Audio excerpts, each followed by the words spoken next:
Hi everyone, I'm Hayden, and today I will be taking a look at the Studio Series Rise of the Beasts Leader Class Optimus Primal, as well as the Takara Leader Class Optimus Primal, and I will be determining which one is better. First we'll be looking at the Studio Series one. And Optimus Primal's robot mode looks amazing. It's super detailed, and as far as I can remember, pretty accurate to his look in the movie. The only things that aren't very accurate are his proportions and the head sculpt. He looks a lot more muscular here. I'm pretty sure in the movie he was a lot more slim, but it's not really a negative thing. And the head sculpt has the Beast Wars cartoon mouth. I don't remember exactly, but I'm pretty sure he only had the faceplate in the movie. And I don't know if it's just me, but the face looks a bit too human for me. One thing that may be a negative for some people is the size. He is very short for a leader class toy, but I don't really mind because of how chunky he feels. He also fills out the rest of the price point with a lot of accessories. First off, Optimus Primal comes with two swords, and he can obviously hold those. They also have a place where they can be stored on his back. Then he comes with these two chain pieces. They're supposed to attach to the swords like this, but the placement of the joints don't really allow for natural looking poses with it. They'd probably go better with Battle Trap. It also comes with Optimus Prime's axe for some reason. I don't really get why he has it. It can also be stored on his back like the swords for some reason.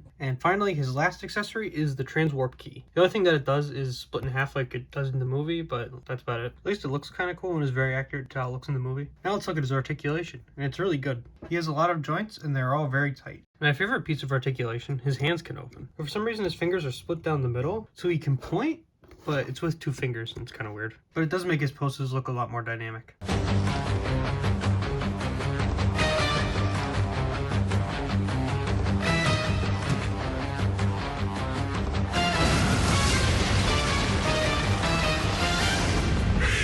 The transformation to gorilla mode is really cool. I really like how the robot hands are replaced with the gorilla hands and how the robot backpack flips over to reveal the monkey chest. And Optimus Primal's beast mode looks great. It looks super accurate to the movie, and the head sculpt is literally perfect. It's super accurate to how it looks in the movie, and the mouth can even open.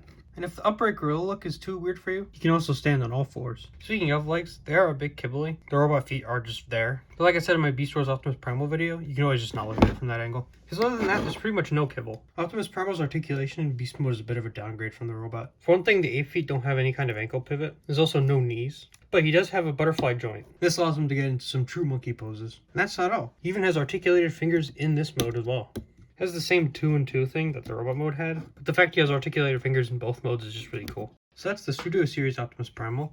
Let's see how it compares to the Takara one. And this is the Takara Transformers Rise of the Beasts MV7 Optimus Primal. And he is very big. Honestly, this robot mode looks a lot more Beast Wars than Rise of the Beasts. It's mostly the shoulders. And it's also pretty visually uninteresting. The Studio Series one had a lot more grays, but the Takara one is mostly black with only really dark gunmetal gray highlights. The head sculpt looks good, but it kind of annoys me that the helmet thing isn't painted and it's just black. Also annoys me the fact that the only part of his head that is painted is the face. But the head is a pretty cool feature. If you lift up the face, it can be spun around to a face with his mouth out. And it looks just as weird as the Studio Series one, but both faces are well painted. But that's not the only gimmick this figure has. Unlike the Studio Series one, this figure actually has real gimmicks other than the face swap. His forearms, for example, has a button that you can press, and it makes Beast Wars style arm cannons pop out.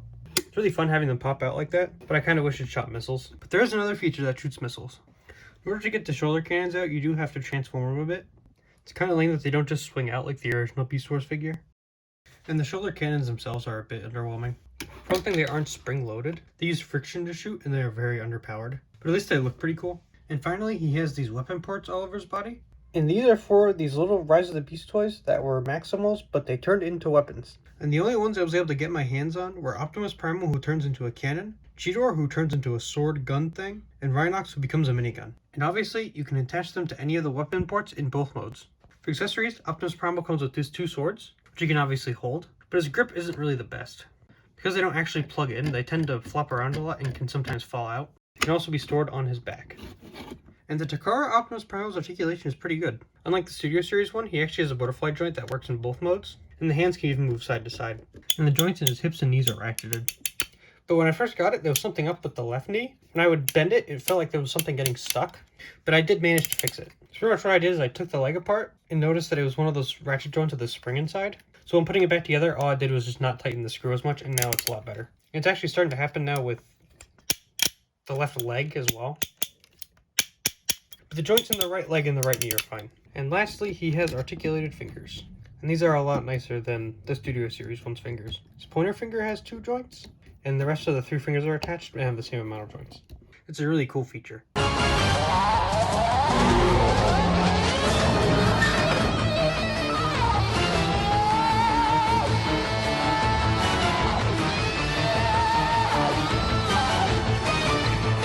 transformation to gorilla mode is very simple, a bit too simple for a figure this big. And this gorilla mode is alright. It's not very accurate to the movie, and the head sculpt kind of pisses me off. I think it's the lack of paint. It just looks really ugly. It all looks one color, but the chin is painted in a slightly lighter paint, but like, it's barely noticeable. Also, the mouth can't open, and it's very hollow. And the head has the same problem that the original Beast Wars Optimus Primal had, where the head only has one position. At least with this, it is slightly articulated, but it can only look straight or slightly down. But it doesn't go down enough to make it look good standing upright. Also, the way that the legs are transformed, it can't even stand upright properly without it falling over. But at least the gorilla mode has an ankle pivot. So overall, I don't really think either of these figures are better than the other. They appeal to very different people. The Studio Series one is much more screen accurate and scales properly with other Studio Series figures. But the Takara one, despite being advertised as an adult collectible, is pretty much just a big toy. It has a lot of fun gimmicks, and is a lot more in line with a lot of leader class movie toys.